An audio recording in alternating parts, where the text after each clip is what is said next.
So ayan guys, for today's video, bali ito naman nga pala guys yung gagawin namin. Bali kami ngayon ng fish pan, maglilinis. Ayan, so tatanggalin namin ulit yung mga maliliit na isda dito sa loob ng fish pan na yan. Kasi dyan yung mga breeder, yung mga inahin ng tilapia na nakalagay. So alisin lang namin yung mga maliliit na isda at ilipat dun sa malaki. So ayan, bali nakalo nga pala ya guys yung mga maliliit dyan, kaya kailangan namin alisin yun. At diretso na rin namin lilinisan yung fish pan kasi medyo maano na marami ng damo.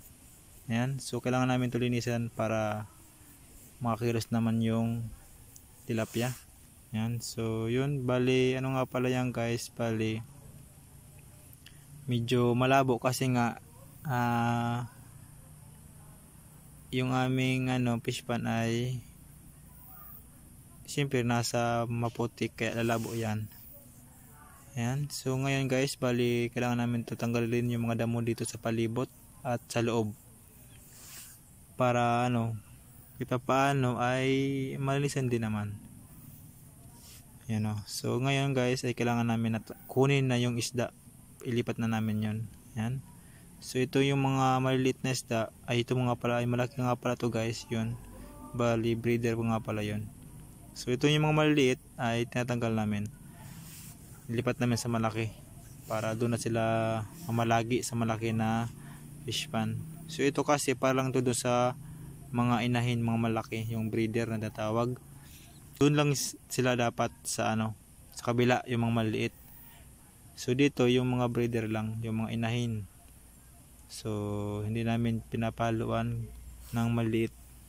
So kaya inaalis namin yung mga andito, yung iba na nakahalo. So ito nga pala guys yung tilapia, yan.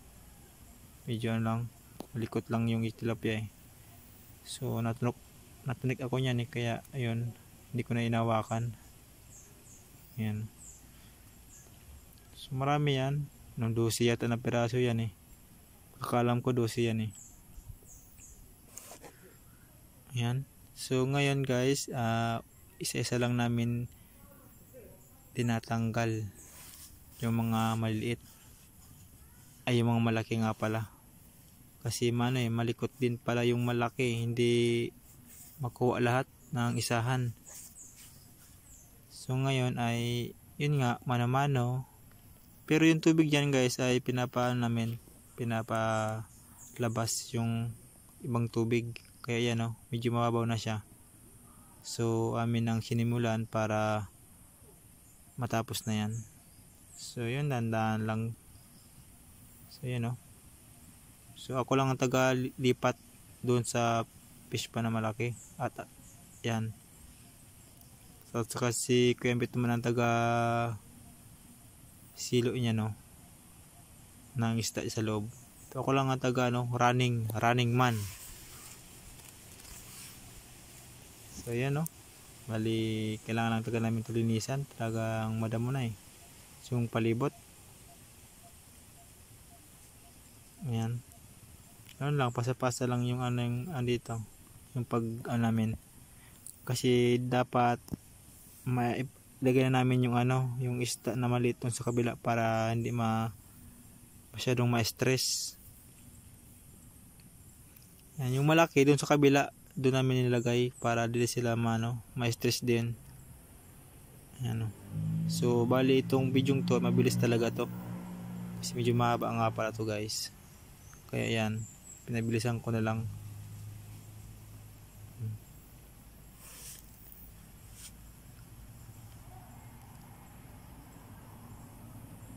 Yan. So paunti-unti lang lumalabas yung tubig niyan. So yan, bali pumasok na rin ako para tawag dito. Yan, tanggalin ko yung dyan, yung mga damo-damo dyan sa loob maya.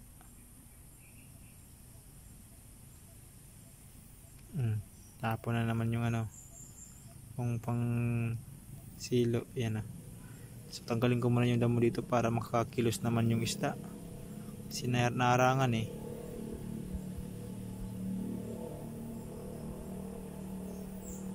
kapal na talaga yung damo dito. Ayan. Isa na namin to para mawala na. Ayan, pwede na yan. Ayan. Mamaya, pag nakuha namin yung isda ay ibalik namin yan mamaya. Pag naglinaw na siya.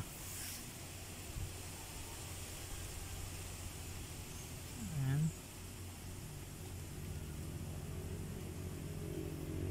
So, yun. Bali, talagang mahirap pag isa-isa niyan eh. Kasi ma-video yung iba ay malikot din na tilapia. Hindi basta-basta mahuli. Yung iba kasi mabilis din lumungoy eh. Kaya mahirap din nga pala tulihin yung iba. So kailangan namin talagang hanapin yan para mabilang namin kung ilang piraso talaga yan. So yun, check lang muna kung asa na yan.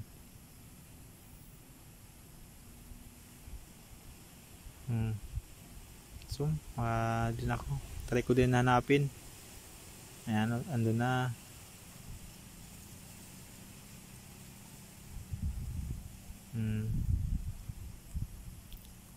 Hanapin namin yung tilapia. Medyo malikot eh, di mapahuli-huli.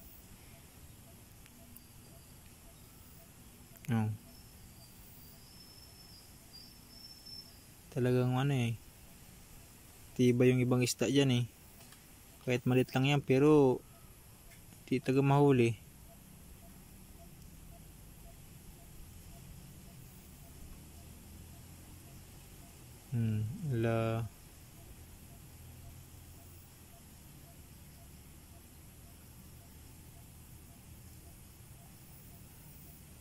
Ilang mga damo na lang yan dyan nakuha eh.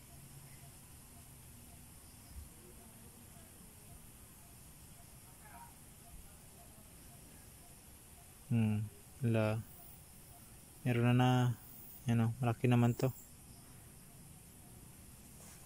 So yan, tulungan ko na nga para mabilis. Ako din yung taga simot na ng mga maliit.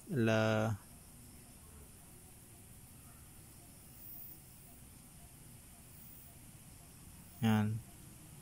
Sa akin yung maliit lang eh. Yan lang. Mariskarte.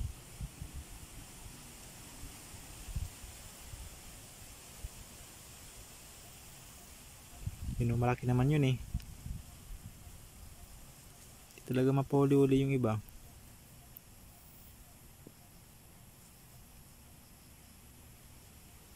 Yan. Wala na yata.